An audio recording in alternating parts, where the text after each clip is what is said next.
compared to other nations, especially sa region natin. Ang kulang lang sa atin is yung medium, how to harness the talent. Okay? So, hindi tayo nauna. Ang disappointment lang is hindi natin na-harness yun dahil, again, politics and all those corruptions and everything na prevent sa atin para makausad or mag-progress.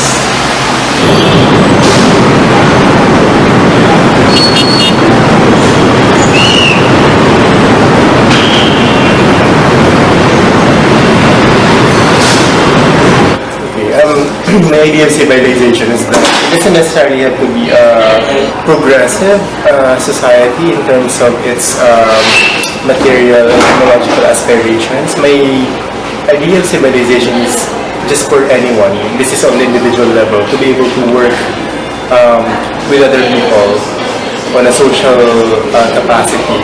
To live with them, not to when we talk about civilization kasi in the more modern period, I think we talk about educational attainment, what you were able to acquire in your lifespan. But for me, it's as simple as being able to, it's not a motherhood statement, but it's knowing how to live with other people. Kasi if you don't, if you can't, then you might as well live alone. It is natural kasi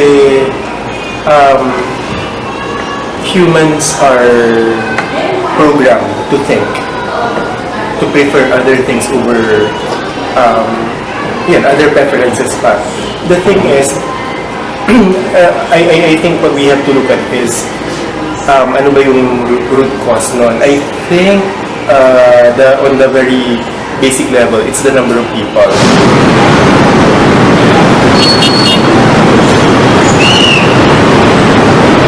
Yes, balik ko sa inyo yung tanong. Are you willing to pay the price of the nuclear waste later on? Can we deal with the nuclear waste?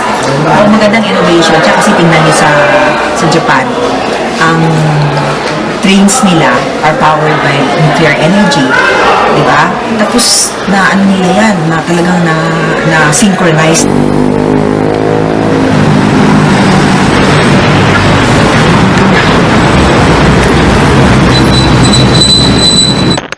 Ito ang kabihasnan para sa akin. Ang pagkaroon ng mga lungsod, social stratification, pagkakaroon ng specialization sa mga trabaho ng mga tao, pagkakaroon ng isang naitatag na gobyerno, pagkakaroon ng sariling pagsusulat at pagkakaroon ng mga advancement sa teknolohiya. Maaari itong perspektibo sa kabihasnan ay ang westernized view natin. Ngunit ito ang aking kaalaman sa kabihasnan. Ito ang kabihasnan para sa akin.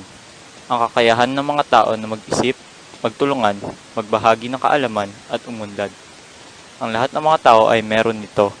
Pinapatunayan ito ng mga bagay-bagay sa ating kapaligiran tulad ng teknolohiya. Ang teknolohiya ay bunga ng daan-daang taon ng pag-aaral, pagsusuri at paghihirap. Pinapatunayan din ito ng ating lipunan kung saan nakikihalubilo, nag-uusap at nagkakasundo ang iba't ibang mga tao. Ito ang kabihasnan para sa akin. Ito ay ang pinagsama-samang kaalaman ng isang pamilya, samahan, syudad, probinsya o bansa. Ito ay ang pinagsama-samang kaunlaran ng mga taong nabuhay noon hanggang sa kasalukuyan. Pag sinabing kabihasnan, may mga bagay na nagbibigay ng ginhawa sa populasyon. Kadalasan din ay may mas mabilis ang pamumuhay sa mga lugar na sinasabing may kabihasnan. Kung lahat tayo gumamit ng ating kabihasnan para sa mabuti, mapapaunlad natin ang sarili, ang tahanan, at pati na rin ang bansa. Ang sangkatauhang bumubuo ng kabihasnan ay may kapangyarihan na baguhin ito kung kanilang sama-samang gugustuhin at gagawin. Ito ang kagandahan ng kabihasnan. Ito ang kabihasnan para sa akin. Isa siyang struktura ng pamumuhay ng mga tao.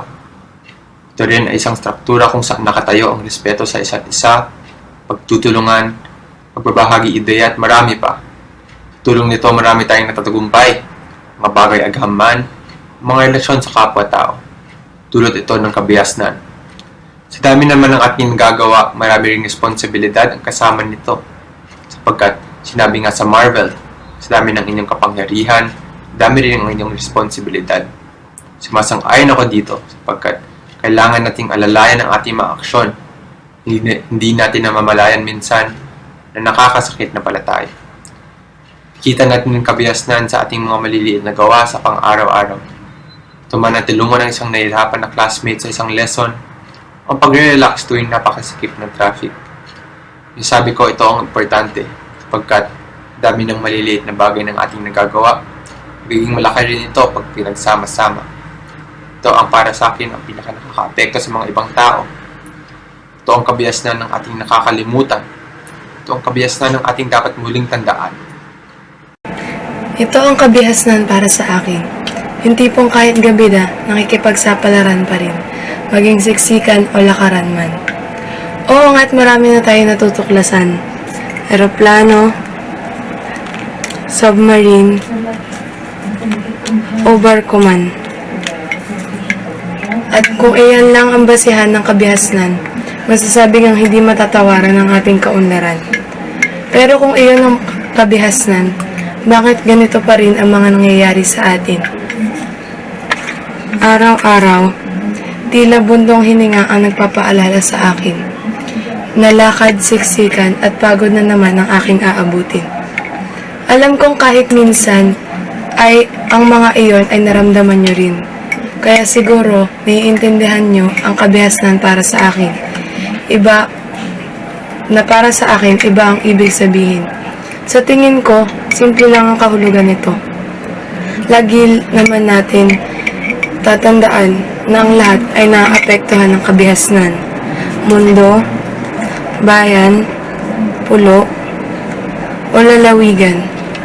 Kaya ang kabihasnan dapat may pakinabang sa karamihan. Tama na ang paligoy-ligoy. Sinabing simple lang pero ang nasabi mahaba naman. Ano ba ang kabihasnan? Kasiyahan. At sa aking palagay, ito ang pinakamagandang bagay na ating natuklasan. Ikaw, ano ang kabihasnan para sa'yo?